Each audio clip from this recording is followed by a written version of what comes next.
કોરોનાના માણસને દૂર રાખીને એને જાણે આ બહુ મોટો રાક્ષસ છે પોતે, એ પરિવાર સાથે વ્યવહાર નહીં કરો, આડા નહીં ઉતરો, એની સામે નહીં જુઓ, આ એન્ટી હ્યુમન વસ્તુ છે, માનવતા વિહોની વાત છે.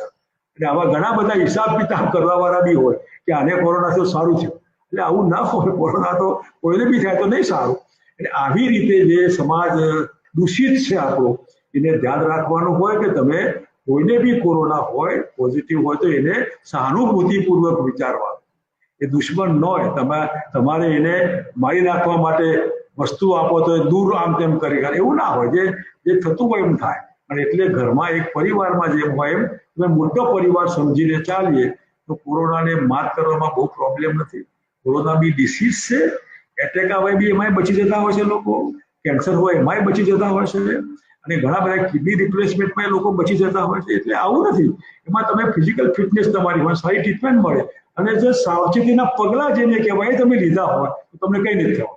આ બધા એમાં એક જ સાવચેતી, તમારા ફેફસા ધ્યાન રાખવા માટે આજે બી હું કહું છું કે ખૂબ ઊંડા શ્વાસ લો, તમે દોડો 15 મિનિટ 20 મિનિટ જોગિંગ કરો, ઊંડા શ્વાસ લો, તમે 50 100 3 4 દાદર ઝડપથી દાદર ચડો, દાદર ઉતરો, અને જે શ્વાસ ચડે એને કંટ્રોલ કરવા કોશિશ કરો, ધેટ્સ ઓલ. અને એનાથી વધારે ધ્યાન રાખવું હોય તો સ્ટીમ લેવાની ચાલુ કરો. જે સ્ટીમ તમારા મોઢાથી લો, નાકથી લો, 8-10 વખત નાકથી લઈને મોઢાથી કાઢો, મોઢાથી લઈને એમાં. એટલે આ જે વસ્તુ છે ને, આ ઘણું છે. આમાં આવું ન હોય, ધ્યાન રાખવાનું છે. માસ્ક પહેરી રાખો, હાથ ધોવાના, અને દૂર રહો થોડા, બસ, ધેટ્સ ઓલ.